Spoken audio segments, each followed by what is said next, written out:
நெல்லையில் பைக் மீது கார் மோதி விபத்திற்குள்ளானதில் பைக் ஓட்டுநரை காரில் இழுத்துச் சென்று எஸ்ஐ ஆயுதப்படைக்கு மாற்றப்பட்டுள்ளார். முதலில் அந்த காட்சிகளை பார்க்கலாம்.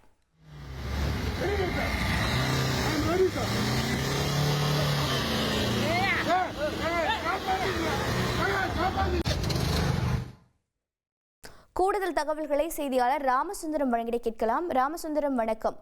பைக் ஓட்டுநரை எஸ்ஐ எவ்வளவு தூரம் இந்த போன்று காரில் எடுத்து சென்றார்? பைக் ஓட்டுநரின் நிலை என்னவாக இருக்கிறது?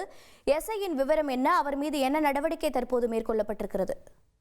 நெல்லை டவுன் பகுதியில் இருக்கக்கூடிய கணேஷ் திரையரங்கம் என்ற இடத்தின் அருகே இருசக்கர வாகனத்தில் வந்த நபர் மீது காரை ஓட்டி வந்த எஸ்ஐ காந்திராஜன் என்பவர் இடித்து விபத்து ஏற்பட்டிருக்கிறது. இந்த விபத்துல அந்த இருசக்கர வாகனம் கீழே விழுந்துள்ளது.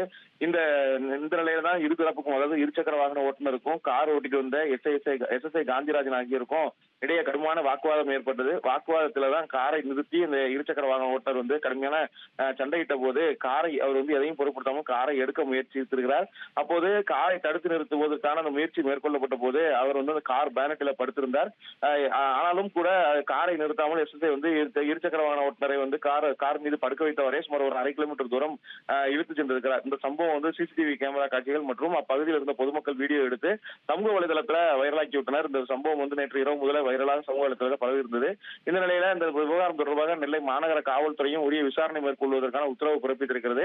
அந்த கார் ஓட்டி வந்த எஸ்எஸ்ஐ காந்திராஜனை தற்போது ஆயுதப்படைக்கு மாற்றம் செய்து உத்தரவும் பிறப்பித்திருக்கிறது. துறை ரீதியான நடவடிக்கை எடுப்பதற்கான அந்த பரிந்துரை மேற்கொள்ளப்பட்டு சஸ்பெண்ட் மற்றும் கிரிமினல் நடவடிக்கை எடுப்பதற்கான அந்த அறிவுறுத்தல்களையும் மாநகர காவல்துறை உதவி துணை ஆணையாளர் பிறப்பித்திருக்கிறார். தொடர்ந்து அது தொடர்பான விசாரணை மேற்கொள்ளப்பட்டு வருகிறது. இந்த விபத்து தொடர்பாக இதுவரை நெல்லை டவுன் காவல் நிலையத்திற்கோ போக்குவரத்து புலனாய்வு பிரிவுக்கோ புகார் எதுவும் வராத சூழல்ல சிசிடிவி கேமரா காட்சிகளின் அடிப்படையில வழக்கு பதிவு செய்து விசாரணை மேற்கொள்வதற்கான அறிவுறுத்தல் வழங்கப்பட்ட சூழல்ல அந்த விசாரணையும் தற்போது தொடங்கப்பட்டிருக்கிறது. சிசிடிவி கேமராக்கள் ஆய்வும் மேற்கொள்ளப்பட்டு வருகிறது.